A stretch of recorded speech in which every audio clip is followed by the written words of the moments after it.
তো ওখানে এসে তাদের সাথে আগের থেকে আমাদের কথা ছিল, ওখানে এসে তারা জানান দিয়ে 10 মিনিটের মধ্যে আবার চলে যাবে, তাদের প্রতিনিধি আমি পাঠাই দেওয়া মন্ত্রণালয়, এরকম একটা কথা ছিল। কিন্তু তারা ওইখানে আধা ঘন্টার মতো থাকার পরে আর যাবেই না। তো যেহেতু যাবে না, তখন আমরা হচ্ছে যে ডিসপাস করার জন্য আমরা চেষ্টা করেছি, বা ওইখানে আমরা ওই যে ওয়াটার কানন দিয়ে জল কামান মারা হয়েছে, সাউন্ড গ্রেনেড মারা হয়েছে, মেরে আমরা পুশ করে আপনারা দেখছেন ঠেলে ঠেলে ঠেলে ঠেলে নিয়ে গেছে। যেহেতু তারা একসময় পুলিশ বিডিআর ছিল, সুশৃঙ্খল বাহিনীর সদস্য, আমরাও কিন্তু তাদের উপরে খুব বেশি হার্ড হওয়ার চেষ্টা করি নাই, যে অন্তত ঠেলে ঠেলে নিয়ে যাওয়ার জন্য। তো ওইভাবে নিয়ে গেছি। এখন যান চলাচল স্বাভাবিক, রাস্তা ফ্রি।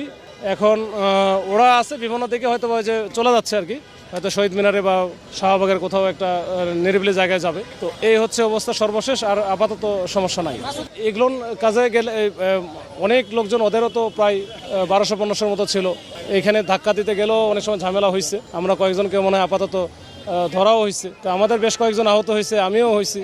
এখন এই হচ্ছে অবস্থা। মাসুদ ভাই শান্তিপূর্ণভাবে অবস্থান করছিলেন, কিন্তু তারপরে আপনারা জলকামান নিক্ষেপ করেছেন, সাউন্ড গ্রেনেড ফিরিয়েছেন। তো এই জায়গাগুলোতে আপনারা কেন গেলেন? যখন যেখানে 144 জারি করা থাকে, ওইখানে তো 4 জনের বেশি এমনিতেই সমাবেশ আকারে যাওয়াই যায় না। ওখানে শান্তিপূর্ণ বা অশান্তিপূর্ণের বিষয় না, ওখানে যেভাবেই থাকুক, ওইখানে হচ্ছে ডিসপার্স করাটাই আমার হচ্ছে মূল কাজ, মূল আইনের যে বিষয়টা। এখানে আমরা ওইখানে তো থাকতে দিব না। আমরা ওয়ার্নিং দিয়েছি, বহুবার চেষ্টা করেছি, কিন্তু না গেলে তো শেষ পর্যন্ত আমাকে ডিসপার্স